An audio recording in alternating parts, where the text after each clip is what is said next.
താങ്കളുടെ അതായത് താങ്കൾക്കെതിരെയാണ് ഇപ്പോൾ SP പ്രദീപ് കുമാർ, മുൻ SP, ക്രൈംബ്രാഞ്ച് SP, അദ്ദേഹം പറഞ്ഞു വച്ചിരിക്കുന്നത് താങ്കൾ പാക് ഭീകരനെ വിളിച്ചു, താങ്കളെ സംരക്ഷിക്കാൻ മുഖ്യമന്ത്രി ഇടപെട്ടു എന്നതടക്കമുള്ള കാര്യങ്ങളിലേക്ക് എന്താണ് പറയാനുള്ളത്? ആദ്യ പ്രതികരണമായി ശ്രീ പ്രദീപ് കുമാർ പല കാലഘട്ടത്തിലും പല വിവാദങ്ങളും സൃഷ്ടിച്ചിട്ടുള്ള ഒരു മനുഷ്യനാണ്.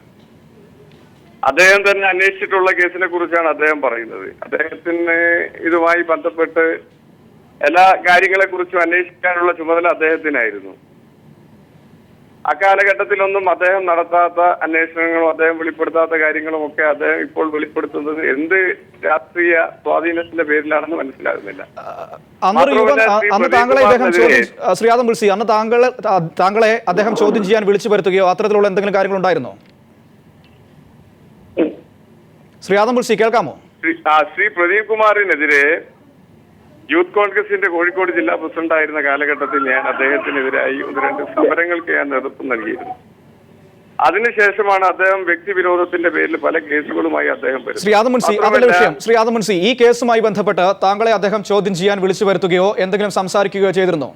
അപമാനിച്ചതുമായി ബന്ധപ്പെട്ട് ശ്രീ പ്രദീപ് കുമാറിനെതിരെ കേന്ദ്ര ആഭ്യന്തര വകുപ്പിന് ഞാനൊരു പരാതി നൽകിയിരുന്നു. ശ്രീ കോടിയേരി ബാലകൃഷ്ണൻ കേരളത്തിന്റെ ആഭ്യന്തര വകുപ്പ്. ശ്രീ ആദം മുൻസി, ഞാൻ പറയുന്നത് കേൾക്കുന്നുണ്ടോ? തീർച്ചയായും കേൾക്കാം. താങ്കളെ അദ്ദേഹം ചോദ്യം ചെയ്യാൻ വിളിച്ചു വരുത്തുകയോ ഈ കേസുമായി ബന്ധപ്പെട്ട എന്തെങ്കിലും കാര്യങ്ങൾ സംസാരിക്കുകയോ ചെയ്തിരുന്നോ? തീർച്ചയായും ശ്രീ പ്രദീപ് കുമാർ ഇതുമായി ബന്ധപ്പെട്ട് ഈ കേസിന്റെ കാര്യത്തിന്റെ പേരിൽ ഇതുമായി യാതൊരു ബന്ധവുമില്ലാത്ത എന്നെ ഒരിക്കലും അദ്ദേഹം വിളിപ്പിച്ചിരുന്നു. അതുമായി പറയാനുള്ള മുഴുവൻ കാര്യങ്ങളും അന്വേഷണ ഉദ്യോഗസ്ഥൻ എന്നുള്ള നിലയ്ക്ക് ഞാൻ അദ്ദേഹത്തിന്റെ മുമ്പാകെ അവതരിപ്പിച്ചു. എന്തൊക്കെ കാര്യങ്ങളാണ് താങ്കളോടൊന്ന് ചോദിച്ചത്? തീർച്ചയായും അദ്ദേഹം ഇതുമായി ബന്ധപ്പെട്ട് ചോദിച്ച മുഴുവൻ കാര്യങ്ങളും അദ്ദേഹവുമായി ബന്ധപ്പെട്ടിട്ടുണ്ട്. ഞാൻ കേരള വിദ്യാർത്ഥി യൂണിയന്റെ ഒരു പ്രവർത്തകനായി പൊതുപ്രവർത്തന രംഗത്തേക്ക് കടന്നു വന്നിട്ടുള്ള ആളാണ്. ശ്രീ പ്രദീപ് കുമാർ പറയുന്നത് പോലെ ഞാനൊന്നും കോഴിക്കോട് ജില്ലയിൽ സ്ഥിരമായി താമസിക്കുന്ന ആളാണ്. ഞങ്ങളൊന്നും അന്യഗ്രഹത്തിൽ ജീവിക്കുന്ന ആളുകളൊന്നും. ശ്രീ ആദം മുൾസി, ഞങ്ങൾ ആരും പറയുന്നില്ല താങ്കൾ ഈ കാര്യവുമായി ബന്ധപ്പെടുന്നു. പക്ഷേ മുൻ അന്വേഷണ ഉദ്യോഗസ്ഥനായിരുന്ന അദ്ദേഹം പറയുമ്പോൾ അത് വളരെ ഗൗരവതരമായിട്ട് എടുക്കേണ്ട ആവശ്യകതയുണ്ട് നമ്മുടെ സമൂഹത്തിന്.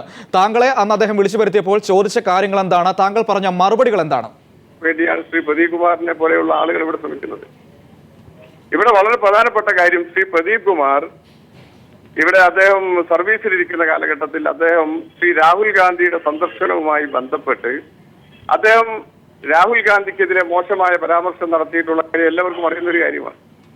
ഇതുമായി ബന്ധപ്പെട്ട് കേന്ദ്ര ആഭ്യന്തര വകുപ്പിനെതിരെ പരാതി കൊടുക്കുകയും ശ്രീ കോടിയേരി ബാലകൃഷ്ണൻ ആഭ്യന്തരമന്ത്രിയായിരുന്ന കാലഘട്ടത്തിൽ ഇപ്പോഴും ഞാൻ ചോദിച്ചതിന് മറുപടി താങ്കൾ പറയുന്നില്ല. താങ്കളോട് അദ്ദേഹം എന്തൊക്കെ കാര്യങ്ങളാണ് ചോദിച്ചത്, എന്തൊക്കെ കാര്യങ്ങളാണ് താങ്കൾ അദ്ദേഹത്തോട് പറഞ്ഞത്, അത് പുറത്തു പറയാൻ പറ്റുമോ താങ്കൾക്ക്? ഒരു മിനിറ്റ് ഞാൻ പറയുന്നത് കേൾക്കണം. ശ്രീ പ്രദീപ് കുമാറിനെതിരെ കേരളത്തിന്റെ ആഭ്യന്തര വകുപ്പ് ശ്രീ രാഹുൽ ഗാന്ധിയുടെ സന്ദർശനവുമായി ബന്ധപ്പെട്ട് അദ്ദേഹം നടത്തിയിട്ടുള്ള ഇടപെടലുകളെ കുറിച്ച്, അവിഹിതമായ മോശമായ ഇടപെടലുകളെ കുറിച്ച് അദ്ദേഹത്തിന്റെ പരാമർശങ്ങൾ മോശമാണെന്നും അദ്ദേഹത്തിന്റെ നടപടി കേരള പോലീസിന് അപമാനമുണ്ടാക്കിയെന്ന റിപ്പോർട്ട് ഇന്ന് കേരള ആഭ്യന്തര വകുപ്പിന് മുമ്പാകെയുണ്ട്. അപ്പൊ അതിനുശേഷമാണ് ശ്രീ പ്രദീപ് കുമാർ പലതവണയായി ഈ കേസുമായി ബന്ധപ്പെട്ട് ഞങ്ങളെപ്പോലെയുള്ള മാന്യമായി പൊതുപ്രവർത്തനം നടത്തുന്ന തികഞ്ഞ മതേതര ബോധത്തോടു കൂടി പ്രവർത്തിക്കുന്ന ഞങ്ങളെപ്പോലെയുള്ള ആളുകളെ കുറിച്ച് യാതൊരു അടിസ്ഥാനവുമില്ലാത്ത ഇത്തരത്തിലുള്ള പ്രസ്താവനകൾ അദ്ദേഹം നടത്തിക്കൊണ്ടിരിക്കുന്നത്. അതായത് ശ്രീ ആദം മുൾസി, ഈ കലാപം അല്ലെങ്കിൽ ഈ ആക്രമണം ഉണ്ടായ കാലത്തല്ല താങ്കളെ വിളിച്ചു വരുത്തിയത്. അതിന് വളരെ കാലങ്ങൾ കഴിഞ്ഞ് ഇത്തരത്തിൽ ചില പരാതികൾ ഈ ഉദ്യോഗസ്ഥനെതിരെ നൽകിയതിനു ശേഷമാണ് നിങ്ങളെ വിളിച്ചു വരുത്തുകയും ചോദ്യം ചെയ്യുകയും ചെയ്തതെന്നാണോ പറയുന്നത്? ഒരിക്കലുമല്ല. ഈ കേസിന്റെ അന്വേഷണ ഉദ്യോഗസ്ഥൻ എന്നുള്ള നിലയ്ക്ക് ഇതുമായി എല്ലാ കാര്യങ്ങളും അന്വേഷിക്കാനുള്ള പരിപൂർണമായ ഉത്തരവാദിത്വം ശ്രീ പ്രദീപ് കുമാറിനുണ്ടായിരുന്നു. അപ്പോൾ അന്ന് അദ്ദേഹം താങ്കളെ വിളിച്ചു വരുത്തിയിരുന്നു? ഭയപ്പെടുന്നില്ല. ഇതുമായി ബന്ധപ്പെട്ട് ഏത് അന്വേഷണത്തെ നേരിടാൻ ഞങ്ങളൊക്കെ തയ്യാറാണ്. പക്ഷെ ശ്രീ പ്രദീപ് കുമാർ കേരളത്തിന്റെ ഈ കേസുമായി ബന്ധപ്പെട്ട ചുമതലയുള്ള ഉദ്യോഗസ്ഥൻ എന്നുള്ളവർക്ക് അദ്ദേഹം ാണ് അദ്ദേഹം പലപ്പോഴും ശ്രമിച്ചിട്ടുള്ളത്. ശ്രീ ആദം മുൾസി, ഈ മുഹമ്മദ് ഫഹദ് എന്ന പാക് ഭീകരനുമായി താങ്കൾ സംസാരിച്ചിരുന്നു എന്നാണ് അദ്ദേഹം പറഞ്ഞിരിക്കുന്നത്. ആ പാക് ഭീകരനെ കുറിച്ച് എന്തെങ്കിലും അറിയുമോ? അയാളോട് സംസാരിക്കുകയോ ചെയ്തിട്ടുണ്ടോ? അല്ല, ഒരിക്കലുമില്ല. ഞങ്ങളൊക്കെ തികഞ്ഞ മതേതര ബോധത്തോടു കൂടി, തികഞ്ഞ ദേശീയ ബോധം, ഇവിടെ സംഘടനാ പ്രവർത്തന രംഗത്ത് പ്രവർത്തിക്കുന്ന ആളുകളാണ്. ദേശീയയിലൂടെ രാഷ്ട്രീയ പ്രവർത്തന രംഗത്തൊക്കെ കടന്നു വന്നിട്ടുള്ള ആളുകളാണ്.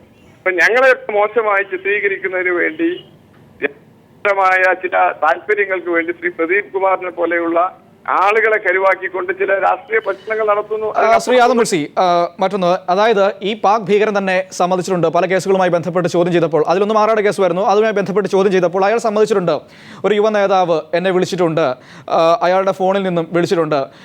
ഇത് തന്നെയാണ് ആ കേസ് അന്വേഷിച്ച SP ആയ പ്രദീപ് കുമാർ പറയുന്നത്, താങ്കളാണ് വിളിച്ചത്, താങ്കളുടെ ഫോണിൽ നിന്നാണ് വിളിച്ചത്, അന്ന് ഈ കാര്യങ്ങൾ ചോദിക്കാൻ വേണ്ടിയാണ് താങ്കളെ വിളിച്ചു വരുത്തിയതെന്നും അദ്ദേഹം പറയുകയുണ്ടായി. അന്ന് താങ്കളോട് ഈ കാര്യങ്ങൾ ചോദിച്ചപ്പോൾ താങ്കൾ എന്താണ് പറഞ്ഞത്? ഇല്ല, എനിക്കതുമായി യാതൊരു ബന്ധവുമില്ല. അതുമായി ബന്ധപ്പെട്ട് കൂടുതൽ അറിയുന്ന ആളുകൾ ശ്രീ പ്രദീപ്കുമാറാണല്ലോ, അദ്ദേഹം വെളിപ്പെടുത്തട്ടെ. അദ്ദേഹം താങ്കളുടെ ഫോൺ കടലിൽ കുളിക്കാൻ പോയപ്പോൾ ഫോൺ കാണാതെ പോയെന്നു അത്തരത്തിൽ എന്തൊരു ന്യായവാദം അന്ന് ഉയർന്നു കേട്ടിരുന്നു. താല്പര്യത്തിന് വേണ്ടി എന്തെങ്കിലുമൊക്കെ അദ്ദേഹം വിളിച്ചു പറഞ്ഞതിന് അർത്ഥമില്ല. ഇവിടെ നമ്മുടെ രാജ്യത്ത് നിയമ സംവിധാനങ്ങളുണ്ടല്ലോ, രാജ്യത്ത് നമ്മുടെ ആഭ്യന്തര വകുപ്പുകളുണ്ട്. അദ്ദേഹത്തിന് ഇതുമായി ബന്ധപ്പെട്ട് അദ്ദേഹത്തിന്റെ കയ്യിൽ വല്ല തെളിവുകളോ രേഖകളോ ഉണ്ടെങ്കിൽ അദ്ദേഹമല്ല പറയേണ്ടത്. അല്ല ശ്രീ ആദമുൽസി, താങ്കളുടെ ഫോണിലേക്ക് വരാം. താങ്കളുടെ ഫോണിൽ നിന്ന് കോൾ വന്നു എന്നാണ് പറയുന്നത്. താങ്കളുടെ ഫോൺ കടലിൽ കുളിക്കാൻ പോയപ്പോൾ നഷ്ടപ്പെട്ടു പോയെന്നോ, അത് പിന്നീട് ആ ഫോണും സിമ്മും ഉപയോഗിച്ച് ആളുകളെയൊക്കെ അല്ലെങ്കിൽ ഈ ഭീകരനെ വിളിച്ചു എന്നാണ് പറയുന്നത്. താങ്കളുടെ ഫോണിനെ കുറിച്ച്, താങ്കൾക്ക് നഷ്ടപ്പെട്ടു പോയ ഫോണിനെ കുറിച്ച് എന്താണ് പറയാനുള്ളത്? തീർച്ചയായും അതുമായി ബന്ധപ്പെട്ട മുഴുവൻ കാര്യങ്ങളും അന്വേഷണ ഉദ്യോഗസ്ഥന്റെ മുമ്പാകെ ബോധ്യപ്പെടുത്തിയിട്ടുള്ള ഈ ഫോൺ നഷ്ടപ്പെട്ടു എന്നൊക്കെ പറയുന്നത് വർഷങ്ങൾക്ക് മുമ്പുള്ള അതുമായി ബന്ധപ്പെട്ട് വർഷങ്ങൾക്ക് മുമ്പുള്ള കാര്യം തന്നെയാണ്. വർഷങ്ങൾക്ക് മുമ്പുള്ള കാര്യം തന്നെയാണ്. അതാണ് ഇപ്പോൾ അദ്ദേഹം പറഞ്ഞിരിക്കുന്നത്. മാത്രമല്ല, നഷ്ടപ്പെട്ട ആ ഫോണിനെ കുറിച്ച് അന്വേഷണം കൂടി ഞാൻ ആവശ്യപ്പെട്ടിട്ടുണ്ട്. അക്കാലഘട്ടത്തിൽ ശ്രീ പ്രദീപ് കുമാർ ആവശ്യപ്പെട്ട അക്കാലഘട്ടത്തിൽ തന്നെ ആ ഫോണുമായി ബന്ധപ്പെട്ട് അതുമായി ബന്ധപ്പെട്ട മുഴുവൻ കാര്യങ്ങളും അന്വേഷണ വിധേയമാക്കണമെന്ന് ആവശ്യപ്പെട്ടിട്ടുള്ള ആളാണ് ഞാൻ. പക്ഷേ താങ്കളുടെ ആ മറുപടി, അതായത് ഈ ഫോൺ കടലിൽ കുളിച്ചപ്പോൾ നഷ്ടപ്പെട്ടു പോയി, അവിടെ നിന്ന് അതെടുത്ത് വേറെ ആരോ വിളിച്ചു, അതത്ര ജെനുവിൻ ആയിരുന്നില്ല, ആ മറുപടിയിൽ അദ്ദേഹം അതൃപ്തി പ്രകടിപ്പിച്ചപ്പോൾ താങ്കൾ പറഞ്ഞത് അതിനധികം പബ്ലിസിറ്റി കൊടുക്കണ്ട എന്ന് പറഞ്ഞുവെന്നാണ് ശ്രീ പ്രദീപ് കുമാർ പറയുന്നത്. എന്തൊക്കെയോ ലാക്കാക്കിക്കൊണ്ടുള്ള അദ്ദേഹത്തിന്റെ വെളിപ്പെടുത്തലുകളാണ്. ഇവിടെ അദ്ദേഹം സർവീസിലിരിക്കുന്ന കാലഘട്ടത്തിൽ തന്നെ അദ്ദേഹം പല താല്പര്യങ്ങൾക്ക് വേണ്ടി പ്രവർത്തിച്ചിട്ടുള്ള വ്യക്തിയാണ്. അദ്ദേഹത്തിന്റെ ഇടപെടലുകളെ കുറിച്ചൊക്കെ തന്നെ ഒരുപാട് പരാതികൾ അക്കാലഘട്ടത്തിലുണ്ടായിരുന്നു. ഞാൻ പറഞ്ഞല്ലോ, പ്രദീപ് കുമാറിനെതിരായി ഞാൻ തന്നെ ഒരു പരാതി നൽകിയിട്ടുണ്ട്. കേന്ദ്ര ആഭ്യന്തര വകുപ്പിന് ഞാൻ നൽകിയ പരാതിയിൽ അദ്ദേഹത്തിനെതിരെ നടപടി ഉണ്ടായിട്ടുണ്ട്. കേരള പോലീസിന്റെ ഭാഗത്തു നിന്നുള്ള ഒരു ഉദ്യോഗസ്ഥൻ അദ്ദേഹത്തിന്റെ ഇടപെടൽ കേരള പോലീസിന് മാനക്കേടുണ്ടാക്കിയെന്ന റിപ്പോർട്ട് DGP മുമ്പാകെ റിപ്പോർട്ട് വന്നിട്ടുണ്ട്. അപ്പൊ അങ്ങനെയുള്ള ഒരു വ്യക്തി അദ്ദേഹത്തിന്റെ ശ്രീ ആദമുൽസി അതൊക്കെ സമ്മതിക്കുന്നു, അത്തരത്തിലുള്ള കാര്യങ്ങളൊക്കെ ഉണ്ടായിരിക്കാം. പക്ഷേ നമ്മുടെ സമൂഹം ഒന്നടങ്കം അംഗീകരിച്ചതാണ് ഈ കേസിൽ ശ്രീ പ്രദീപ് കുമാർ പുലർത്തിയ സത്യസന്ധത, അദ്ദേഹത്തിന്റെ ട്രാക്ക് റെക്കോർഡിലടക്കം അത് വളരെ നല്ലൊരു ടേണിംഗ് പോയിന്റ് ആയിരുന്നു. പക്ഷേ അന്ന് അദ്ദേഹം ആ കാര്യങ്ങളൊക്കെ വളരെ കൃത്യമായിട്ട് ചെയ്യുകയും ചെയ്തു. ആ ഉദ്യോഗസ്ഥനാണ് പറയുന്നത് നിങ്ങൾ അതിലിടപെട്ടിരുന്നു, അത്തരത്തിലൊരു അന്വേഷണം ഇനി വന്നാൽ നിങ്ങൾ അതിനോട് സഹകരിക്കുമോ, അല്ലെങ്കിൽ അത്തരത്തിലൊരു അന്വേഷണത്തെ നിങ്ങൾ സ്വാഗതം ചെയ്യുമോ? തീർച്ചയായും ഇതുമായി ബന്ധപ്പെട്ട് സത്യസന്ധമായ ഏത് അന്വേഷണം നടത്താൻ ഞങ്ങളെതിരല്ല.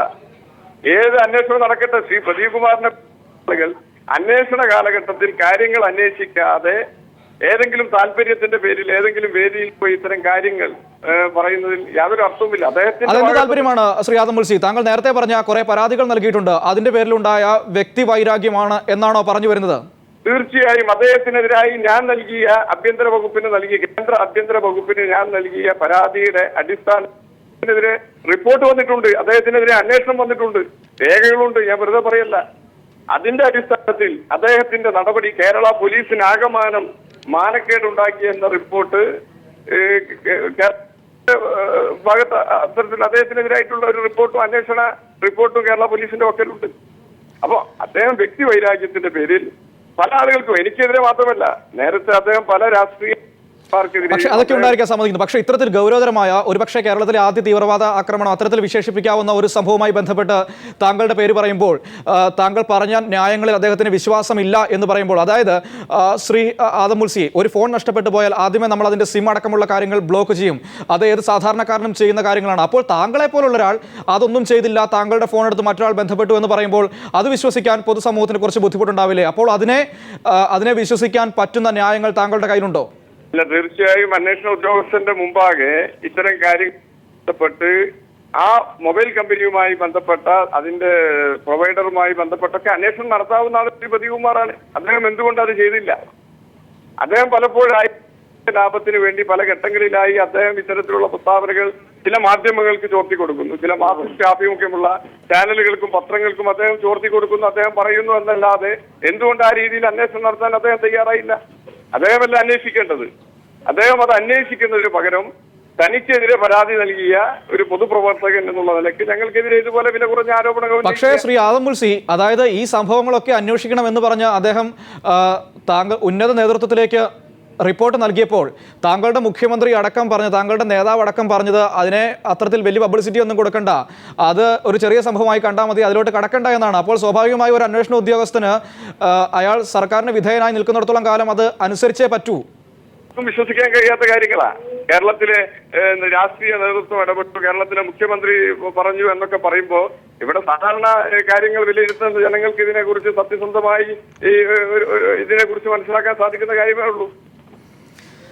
സമ്മതിക്കുന്നു ശ്രീ ആദം മുൽസി, വളരെയധികം നന്ദി അവസരത്തിൽ പ്രതികരിച്ചതിന്.